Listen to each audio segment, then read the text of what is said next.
Une petite question avant de se lancer dans cet épisode. D'après vous, qu'est-ce qui vous rendrait le plus heureux? Gagner au loto ou devenir paraplégique après un accident tragique? Donc essayez de ne pas oublier votre réponse à cette question difficile, on y reviendra plus tard.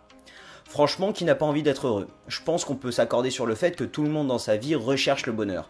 Mais apparemment, il se trouve qu'on est vraiment, mais alors vraiment pas bon quand il s'agit de savoir ce qui nous rendra plus heureux dans notre vie. Mais avant de rentrer dans cette vidéo, j'aimerais savoir ce qu'est le bonheur. Il me semble que tout le monde a sa propre définition et recherche des choses différentes. À en croire ce que dit la télévision, on pourrait facilement penser que le bonheur c'est d'être en tête d'affiche, avoir 100 millions en banque, 10 meufs autour de nous dans une piscine et une bouteille de Jack Da à la main, pas vrai?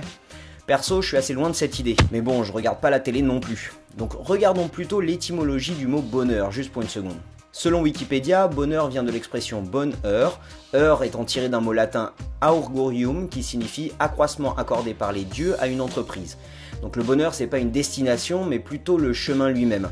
C'est la différence entre plaisir et bonheur. Le plaisir est une satisfaction ponctuelle et relativement courte, comme une soirée piscine avec les cousines par exemple. Le bonheur c'est un état un peu plus stable et plus durable que ça. Mais comment ça se fait qu'il soit si dur de trouver cet état de sérénité, d'équilibre et de satisfaction durable? Tout le monde le recherche mais apparemment c'est pas si simple de le trouver et sur le bonheur. Numéro 5, l'argent fait le bonheur mais seulement jusqu'à un certain point. Quand on demande aux gens si l'argent fait le bonheur, on a généralement une réponse unanime. Non, l'argent ne fait pas le bonheur, c'est l'amour qui fait le bonheur. Bon, c'est vrai que j'ai pris une petite voix sarcastique sur le coup mais je vous aurais sûrement donné une variante de la même réponse. Mais est-ce que c'est vrai? Est-ce que l'argent ne fait pas le bonheur? Il se trouve que toutes les études qui essayent de voir la relation entre argent et bonheur trouvent que plus on a d'argent, plus on est heureux. Donc ne me jetez pas des pierres, je ne fais que vous donner les résultats de nombreuses études sur le sujet. Par contre, il faut ajouter une annotation ou deux à cette affirmation. Premièrement, à partir d'un certain point, il est difficile de devenir plus heureux grâce à l'argent. Et quel est ce point d'après vous? 50 millions d'euros par an, 100 millions, 200 millions? Les études varient, mais ce point se trouve généralement entre 38 000 et 73 000 euros par an, c'est-à-dire entre 3 000 et 6 000 euros par mois. Une fois que vous avez passé cette tranche, l'argent ne vous apporte simplement plus la même satisfaction. Donc la relation argent-bonheur existe bien, mais devient bien moins importante une fois que cette tranche a été dépassée. Par contre, ce qui impacte plus notre niveau de bonheur, si je peux appeler ça comme ça, c'est ce qu'on décide de faire avec notre argent. Une étude de 2008 par Dunn et ses collègues montre que deux choses impactent le niveau de bonheur annoncé par les participants. Leurs revenus, comme je l'ai mentionné avant, mais surtout leur façon de dépenser cet argent.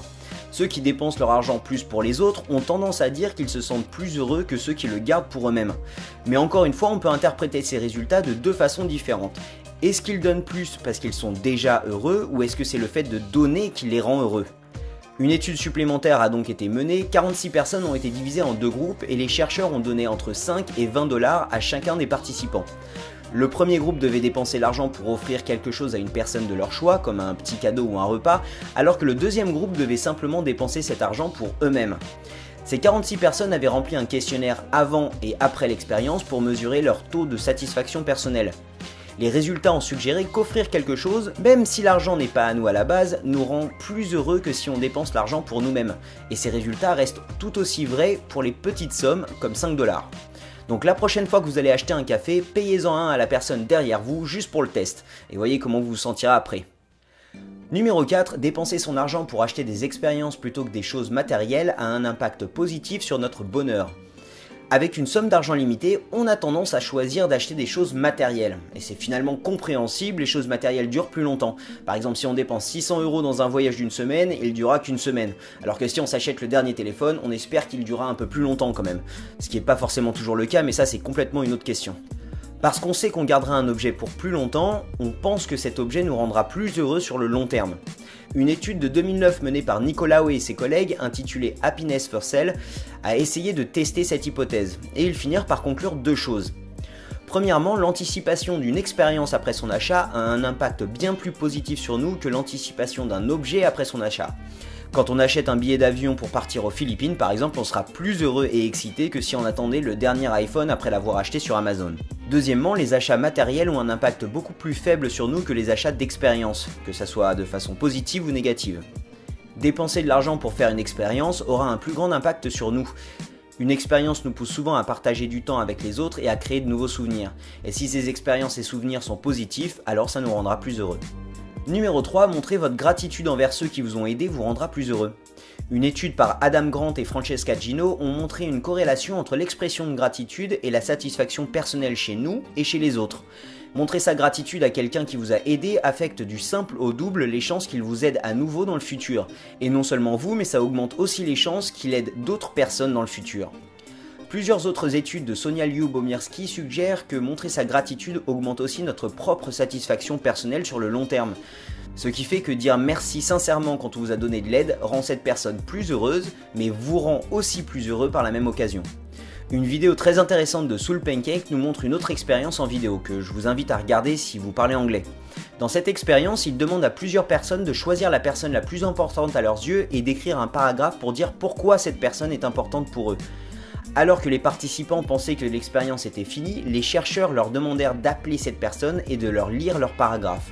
Et les résultats sont là, les personnes sont sorties entre 4 et 16% plus heureux de l'expérience que quand ils y étaient rentrés. En plus la vidéo est très touchante, il y a même une meuf qui se met à chialer. C'est beau putain. Donc essayez ça par vous-même, prenez 10 minutes pour écrire un petit paragraphe sur la personne qui compte le plus pour vous, appelez-la au téléphone ou allez la voir en personne et lisez-lui votre texte. Dites-lui que c'est moi qui vous l'ai demandé, et surtout faites-lui tourner cette vidéo. Numéro 2, s'entourer de gens positifs a une grande influence sur votre bonheur personnel. Une autre étude par James Flower et Nicolas Christakis montre que votre entourage influence énormément votre bonheur. Une personne entourée de plusieurs amis qui se disent être heureux dans leur vie a beaucoup plus de chances de devenir heureuse elle-même. Cette étude montre que si un ami qui vit à côté de chez vous est heureux, les chances que vous le deveniez aussi augmentent de 25%. Et ce n'est pas qu'une petite étude, elle englobe plus de 4700 participants et s'est déroulée sur 20 ans.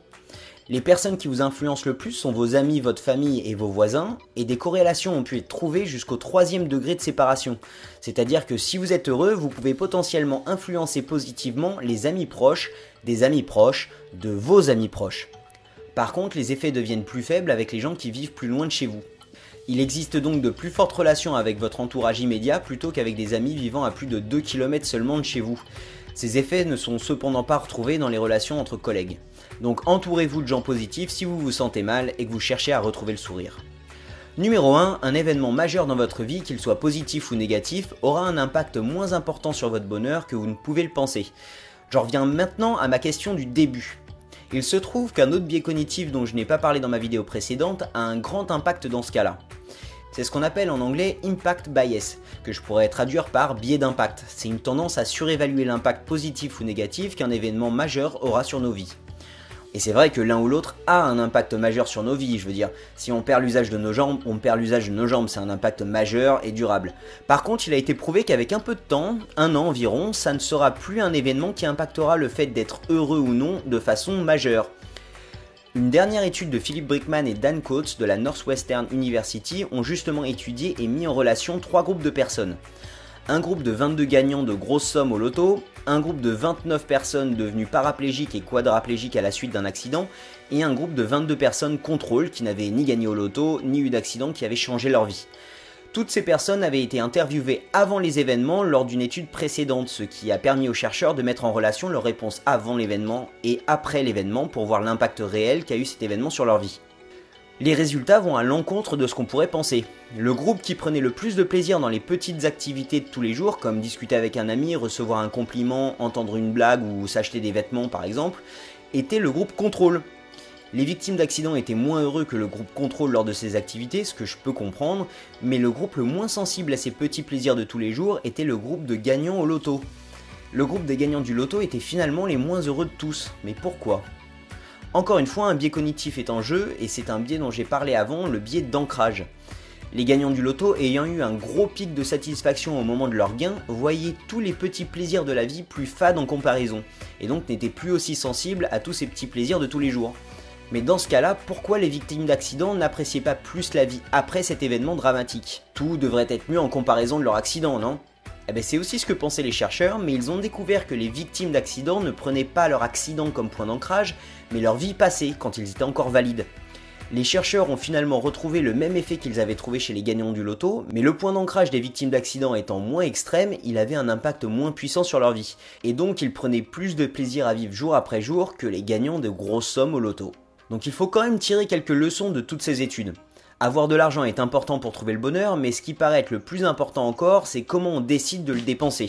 Le dépenser pour rendre d'autres personnes heureuses semble jouer beaucoup, tout comme le dépenser pour faire des expériences. S'entourer de personnes positives et montrer sa gratitude vous aidera aussi beaucoup à trouver le bonheur. Et finalement, vous serez plus heureux en vous pétant les deux jambes plutôt qu'en gagnant le jackpot au loto. Donc ne me remerciez pas. Ah bah si, justement, remerciez-moi, ça vous rendra plus heureux.